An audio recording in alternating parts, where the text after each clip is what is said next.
क्या भारत के बिल्कुल पड़ोस में महाशक्तियों का एक ऐसा खतरनाक खेल शुरू हो चुका है जो आने वाले वक्त में पूरे दक्षिण एशिया का नक्शा बदल देगा? क्या बंगाल की खाड़ी अब दुनिया के सबसे बड़े महायुद्ध का नया अखाड़ा बनने जा रही है? और सबसे बड़ा सवाल यह है कि जिस पड़ोसी देश के वजूद को बचाने के लिए भारत के जांबाज वीरों ने अपना खून तक बहाया था, आज उसी की धरती से भारत को घेरने की यह कैसी महासाजिश रची जा रही है? दोस्तों, बंगाल की खाड़ी में इस वक्त जो खेल अचानक शुरू हुआ है, उसने भारत और चीन दोनों के माथे पर भारी पसीना ला दिया है। जिस बांग्लादेश को भारत ने हर संकट के समय हमेशा अपना दिल खोलकर मदद दी, जिसके अस्तित्व की रक्षा के लिए हमारे सैनिकों ने शहादत दी थी, आज उसी बांग्लादेश की नई हुकूमत ने एक ऐसा कदम उठा लिया है जिसे देखकर पूरी दुनिया के रणनीतिकार हैरान हैं।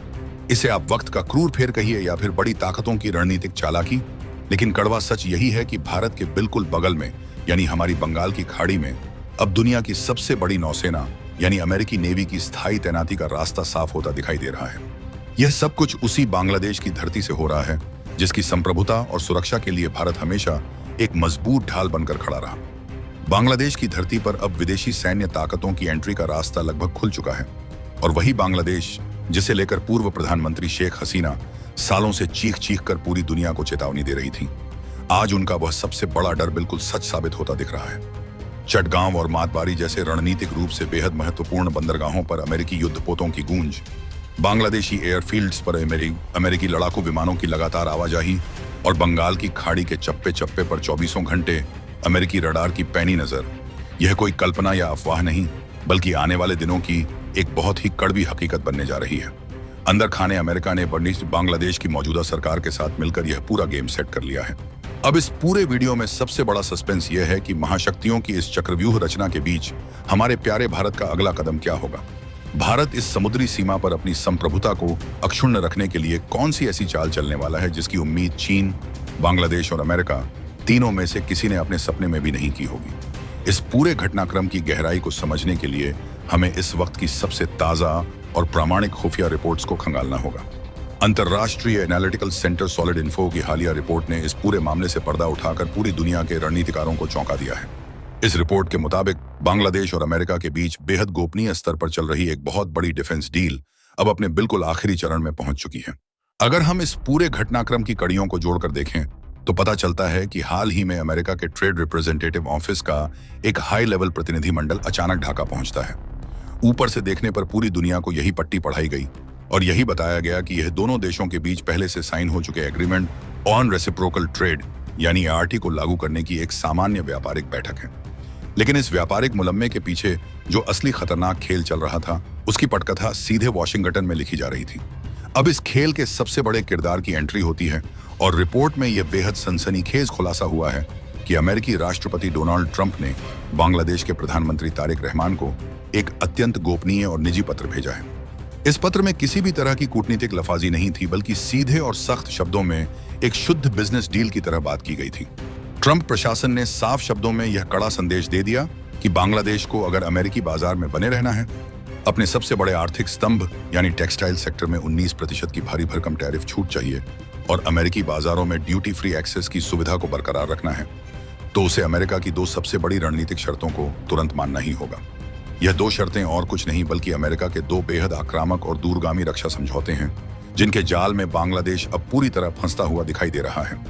इन दोनों रक्षा समझौतों के तकनीकी नामों को समझना भारतीय दर्शकों के लिए बेहद जरूरी है, क्योंकि इन्हीं के भीतर बंगाल की खाड़ी की किस्मत बदलने का पूरा खाका छिपा हुआ है। पहला समझौता है जिसोमिया यानी general security of military information agreement और दूसरा सबसे महत्वपूर्ण समझौता है एक्सा यानी acquisition and cross servicing agreement. पहली बार सुनने में यह नाम भले ही पूरी तरह से तकनीकी या कागजी लगते हों, लेकिन रक्षा मामलों के जानकारों के लिए यह किसी बड़े सामरिक विस्फोट से कम नहीं है। जैसे ही बांग्लादेश की सरकार इन पर अपने अंतिम हस्ताक्षर करेगी, वैसे ही अमेरिकी सेना को बांग्लादेश के सबसे महत्वपूर्ण और संवेदनशील बंदरगाहों और एयरफील्ड्स तक एक कानूनी और सीधी पहुंच मिल जाएगी।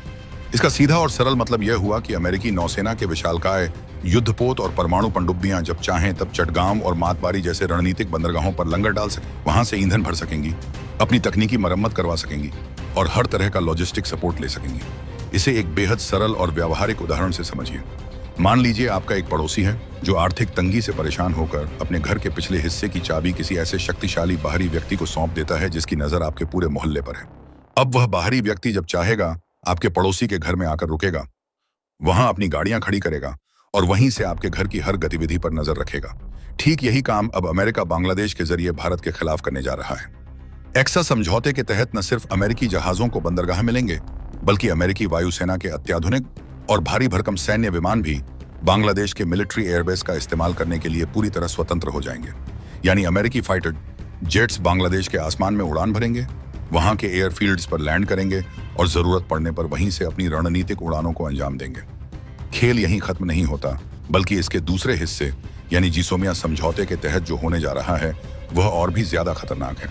यह समझौता सीधे तौर पर खुफिया और संवेदनशील सैन्य जानकारियों को साझा करने का एक कानूनी फ्रेमवर्क है। इसका मतलब यह है कि बंगाल की खाड़ी में 24 घंटे चलने वाले अमेरिकी रडार, उनके जासूसी सैटेलाइट और उनकी टोही पनडुब्बियां जो भी डाटा इकट्ठा करेंगी उसे सीधे बांग्लादेश के साथ रियल टाइम में शेयर किया जाएगा और बदले में बांग्लादेश के पास जो भी क्षेत्रीय खुफिया इनपुट होंगे उन पर अमेरिका का सीधा नियंत्रण हो जाएगा। यानी बंगाल की खाड़ी के पानी के नीचे कौन सा जहाज चल रहा है, हिंद महासागर में किस देश की नौसैनिक गतिविधियां बढ़ रही हैं, हमारी भारतीय नौसेना के मूवमेंट किस तरफ हैं, इन सब की एक एक पल की लाइव लोकेशन और खुफिया डाटा वॉशिंगटन के कमांड सेंटर में सीधे स्क्रीन पर दिखाई देगा। इस समझौते के लागू होते ही अमेरिका को बंगाल की खाड़ी में एक ऐसा स्थायी निगरानी तंत्र मिल जाएगा जो इस पूरे समुद्री क्षेत्र के पावर बैलेंस को हमेशा के लिए बदल कर रख देगा। अब यहाँ पर एक बहुत बड़ा और बुनियादी सवाल यह उठता है कि आखिर बांग्लादेश अपनी संप्रभुता को इस तरह दांव पर लगाने के लिए तैयार क्यों हुआ? वह कौन सी ऐसी लाचारी या मजबूरी थी जिसने ढाका को अमेरिकी शर्तों के आगे पूरी तरह घुटने टेकने पर मजबूर कर दिया? इसका उत्तर बांग्लादेश के मौजूदा आर्थिक संकट और उसकी बदहाल अर्थव्यवस्था के भीतर छिपा हुआ है। बांग्लादेश की पूरी अर्थव्यवस्था का सबसे बड़ा इंजन उसका रेडीमेड गारमेंट्स यानी टेक्सटाइल सेक्टर है। इस सेक्टर से होने वाली कमाई पर ही पूरे देश का विदेशी मुद्रा भंडार और लाखों लोगों का रोजगार टिका हुआ है। वर्तमान समय में बांग्लादेश अभूतपूर्व आर्थिक तंगी, विदेशी मुद्रा की भारी कमी और कमरतोड़ महंगाई से जूझ रहा है। ऐसे नाजुक मोड़ पर अमेरिकी बाजार में अपने कपड़ों को बिना किसी टैक्स या ड्यूटी के बेचना और 19% की बड़ी टैरिफ राहत पाना बांग्लादेश के लिए किसी संजीवनी बूटी से कम नहीं है। अमेरिका ने इसी दुखती रग पर हाथ रखा है। उसने बांग्लादेश के सामने एक ऐसा चक्रव्यूह रच दिया जहां एक तरफ कुआं और दूसरी तरफ खाई थी। अगर बांग्लादेश इन रक्षा समझौतों पर दस्तखत नहीं करता तो उसका टेक्सटाइल उद्योग पूरी तरह तबाह हो जाता, और अगर दस्तखत करता है तो उसे अपनी रणनीतिक जमीन अमेरिका के हवाले करनी पड़ रही है। प्रधानमंत्री तारिक रहमान की सरकार ने आर्थिक जीवन दान के बदले अपनी सामरिक स्वायत्तता का सौदा करना ही बेहतर समझा। लेकिन दोस्तों, इस पूरी महाशतरंज की बिसात पर जो सबसे बड़ा झटका लगा है वह अमेरिका के सबसे बड़े वैश्विक प्रतिद्वंदी यानी चीन को लगा है। बीजिंग के सत्ता के गलियारों में इस वक्त इस डील को लेकर सबसे ज्यादा खलबली और बेचैनी मची हुई है। क्यों? क्योंकि अब तक बांग्लादेश को चीन का एक बेहद भरोसेमंद और करीबी साझेदार माना जाता था। आपको यह जानकर हैरानी होगी कि बांग्लादेश की सेना जितने भी हथियार इस्तेमाल करती है उसका लगभग 70% हिस्सा सीधे चीन से आता है। टैंकों से लेकर फाइटर जेट्स और मिसाइल सिस्टम तक बांग्लादेश पूरी तरह से चीनी हथियारों पर निर्भर रहा है। इतना ही नहीं, बांग्लादेश के जितने भी बड़े इंफ्रास्ट्रक्चर प्रोजेक्ट्स हैं, चाहे वह बंदरगाहों का विकास हो, पुलों का निर्माण हो या बिजली घर बनाना हो, उन सब में चीन ने अरबों डॉलर का निवेश कर रखा है। चीन का यह सोचना था कि उसने कर्ज के जाल और हथियारों की सप्लाई के दम पर बांग्लादेश को पूरी तरह अपने पाले में कर लिया है। लेकिन अमेरिका ने एक ही झटके में चीन के इस पूरे साम्राज्य की चूलें हिला दी हैं। चीन के लिए यह सिर्फ एक कूटनीतिक हार नहीं है, बल्कि यह उसकी उस महारणनीति पर बहुत बड़ा प्रहार है जिसे वह सालों से बुन रहा था। चीन की सबसे बड़ी दुखती रग है मलक्का स्ट्रेट यानी मलक्का जलद मरु मध्य। चीन का जितना भी कच्चा तेल और ऊर्जा की सप्लाई खाड़ी देशों से आती है वह इसी संकरे मलक्का रास्ते से होकर गुजरती है, जहां युद्ध की स्थिति में अमेरिकी नौसेना जब चाहे उसका गला घोंट सकती है। इस बड़े खतरे से बचने के लिए चीन लंबे समय से एक वैकल्पिक ऊर्जा कॉरिडोर बना रहा था।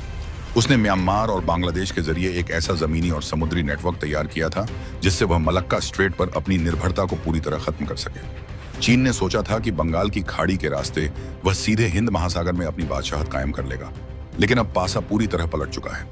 अगर बंगाल की खाड़ी में खासतौर पर चटगांव और मातबारी में अमेरिका की स्थायी मिलिट्री मौजूदगी शुरू हो गई तो चीन का वह ड्रीम कॉरिडोर शुरू होने से पहले ही अमेरिकी मिसाइलों और रडार के सीधे निशाने पर आ जाएगा। शी जिनपिंग ने जिस समुद्री रेशम मार्ग यानी स्ट्रिंग ऑफ पर्ल्स के जरिए भारत और अमेरिका को घेरने का सपना देखा था, आज अमेरिका ने उसी स्ट्रिंग में बांग्लादेश के जरिए एक ऐसा छेद कर दिया है जिससे चीन का पूरा सामरिक प्लान हवा हो गया है। अब बात करते हैं अपने प्यारे भारत की, क्योंकि यह पूरा खेल हमारे बिल्कुल घर के पिछले हिस्से में खेला जा रहा है। भारत के लिए यह कोई मामूली या दूर की घटना नहीं है, बल्कि सीधे तौर पर हमारी राष्ट्रीय सुरक्षा से जुड़ा हुआ एक अत्यंत संवेदनशील और गंभीर मामला है। जरा ठंडे दिमाग से सोचिए, भारत के पूर्वी तट के इतने करीब हमारे उड़ीसा के मिसाइल टेस्टिंग रेंज और विशाखापत्तनम के नौसैनिक अड्डे से कुछ ही दूरी पर अगर दुनिया की सबसे आक्रामक सुपर पावर की सैन्य गतिविधियां 24 घंटे शुरू हो जाएं, तो क्षेत्रीय संतुलन का क्या होगा? भारत हमेशा से इस सिद्धांत का पक्षधर रहा है कि हिंद महासागर और बंगाल की खाड़ी का क्षेत्र पूरी तरह से बाहरी ताकतों के सैन्य हस्तक्षेप से मुक्त होना चाहिए। भारत की नीति हमेशा स्पष्ट रही है कि इस क्षेत्र की सुरक्षा की जिम्मेदारी यहीं के क्षेत्रीय देशों की होनी चाहिए। लेकिन अब एक तरफ चीन की बढ़ती समुद्री आक्रामकता है और दूसरी तरफ बांग्लादेश में अमेरिकी बूट्स और फाइटर जेट्स की एंट्री का यह नया खतरा। यही वजह है कि नई दिल्ली इस पूरे मामले को सिर्फ एक सामान्य ट्रेड डील के रूप में नहीं देख रही है, बल्कि इसे एक बहुत बड़े और खतरनाक सामरिक बदलाव के रूप में देख रही है। बंगाल की खाड़ी भारत के लिए सिर्फ पानी का एक विशाल टुकड़ा नहीं है, यही हमारी सामरिक सुरक्षा की अग्रिम पंक्ति है, हमारे उत्तर पूर्वी राज्यों यानी नॉर्थ ईस्ट को जोड़ने वाली लाइफलाइन है और हमारी एक्ट ईस्ट पॉलिसी का सबसे मजबूत आधार स्तंभ है। इस पूरे घटनाक्रम में जो सबसे ज्यादा चौंकाने वाली और इतिहास के पन्नों को पलटने वाली बात है, वह है पूर्व प्रधानमंत्री शेख हसीना की वे भविष्यवाणियां, जिन्हें कभी दुनिया ने बहुत हल्के में ले लिया था। आज जब हम इस जमीनी हकीकत को देखते हैं तो शेख हसीना का वह एक एक शब्द 100% सच साबित होता दिखाई देता है। सत्ता से बेदखल होने से पहले शेख हसीना ने अंतर्राष्ट्रीय मंचों पर और मीडिया के सामने खुलकर यह सनसनीखेज दावा किया था कि एक बहुत बड़ी पश्चिमी ताकत उन पर लगातार यह दबाव बना रही थी कि वे बंगाल की खाड़ी में स्थित सेंट मार्टिन द्वीप को सैन्य उपयोग के लिए उनके हवाले कर दें। उन्होंने यहां तक कहा था कि अगर वे देश की संप्रभुता का सौदा करने के लिए तैयार हो जाती, अगर वे उस विदेशी ताकत की बात मानकर अपनी रणनीतिक जमीन उन्हें सौंप देती, तो शायद उनकी सत्ता को कभी कोई खतरा नहीं होता और वे बेहद आराम से प्रधानमंत्री की कुर्सी पर बनी रहती। लेकिन उन्होंने एक सच्चे राष्ट्रभक्त की तरह अपने देश की संप्रभुता से कोई समझौता नहीं किया।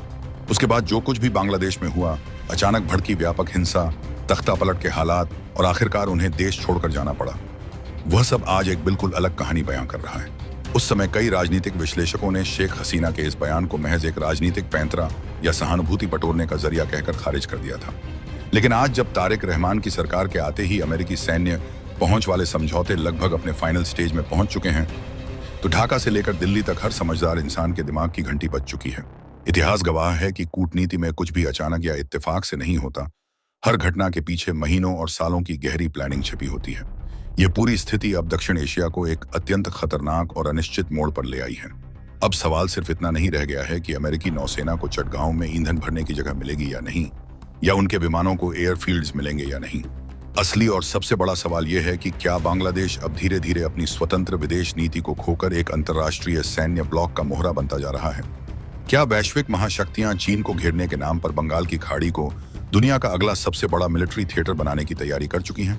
और सबसे अहम बात, क्या हमारा यह पूरा दक्षिण एशियाई क्षेत्र अब एक नए और बेहद ठंडे शीत युद्ध की तरफ तेजी से कदम बढ़ा रहा है, जहां भारत, चीन और अमेरिका तीनों की घातक रणनीतिक चालें और विनाशकारी सैन्य क्षमताएं एक दूसरे के आमने सामने खड़ी होंगी? लेकिन इस पूरे वैश्विक चक्रव्यूह के बीच जो लोग यह सोच रहे हैं कि भारत चुपचाप बैठकर इस पूरे तमाशे को देखता रहेगा, वे शायद नए और आत्मनिर्भर भारत की ताकत और उसकी कूटनीतिक क्षमता से पूरी तरह अनजान हैं। भारत आज वह देश नहीं है जो किसी बाहरी ताकत के दबाव में आकर अपनी नीतियां बदले या अपने पड़ोस में होने वाली हलचलों से डरकर बैठ जाए। भारत की नौसेना आज हिंद महासागर की सबसे बड़ी और सबसे विश्वसनीय सुरक्षा प्रदाता है। हमारी पनडुब्बियां, हमारे स्वदेशी एयरक्राफ्ट करियर और हमारे गाइडेड मिसाइल डिस्ट्रॉयर्स बंगाल की खाड़ी के चप्पे चप्पे की सुरक्षा करने में पूरी तरह सक्षम हैं। भारत इस पूरे मामले पर बेहद बारीकी और गहराई से नजर बनाए हुए है। कूटनीति के बंद कमरों में भारत की तरफ से भी ऐसी रणनीतिक बिसात बिछाई जा रही है जो आने वाले समय में इन सभी महाशक्तियों को यह एहसास करा देगी कि इस समुद्री क्षेत्र का असली बॉस कौन है। भारत अपनी सीमाओं की सुरक्षा के लिए किसी भी हद तक जाने से कभी पीछे नहीं हटेगा। चाहे अमेरिका की रणनीतिक चालें हों या चीन का करजाल, भारत की संप्रभुता और अखंडता से टकराने की हैसियत आज दुनिया में किसी की भी नहीं है। इस महासाजिश के खिलाफ भारत के हर कदम का पूरा अपडेट हम आप तक पहुंचाते रहेंगे।